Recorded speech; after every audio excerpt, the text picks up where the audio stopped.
I'm Julia from Movement by Julia, and today we're going to talk about fascia release for your quads. So, releasing your quads can actually do wonders if you suffer from low back pain.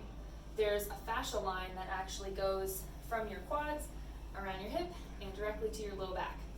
I do kinetics fascia release on my clients in my own practice.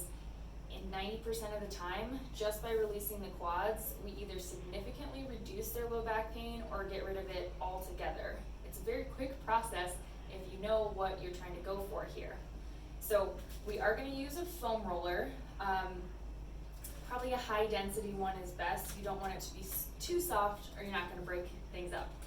But we're not actually going to roll on it. We're going to talk about how to shear those fascial fibers instead of just rolling up and down. So the theory is your fascia is going to respond the fastest to compression and shearing. We can go into more on that later and the science behind that, but rolling up and down might break up some small little adhesions on the superficial fascia, but it's not going to really change those deep layers and get you out of pain as fast as you want. So with a foam roller, we're going to compress the quad fascia, and then instead of rolling up and down the same way that the fibers go here, we're going to try to shear it perpendicular to the way that they run.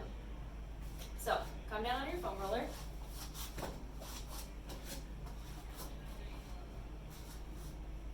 And really try to relax into this spot. Put as much weight as you can into your quad, and then you're going to flex your toes.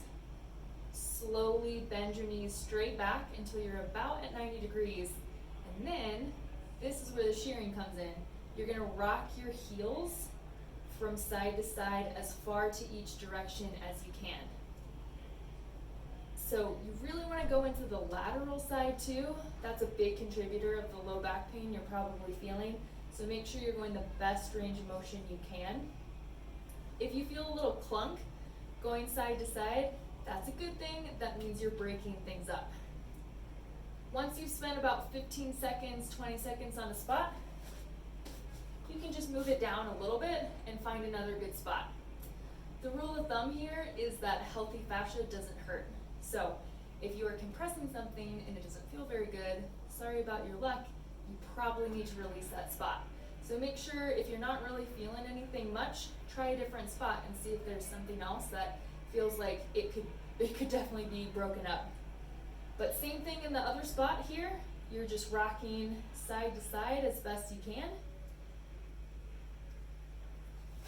And I would maybe pick about 3 different spots and try going from about the middle of your quad up. So if you go too low on your quad, it could help your knee pain, but it won't really affect your low back as much as the upper and kind of outside area of your quad. So stay high in that area and shear back and forth. Also feel free to comment if you have any questions. See you next time.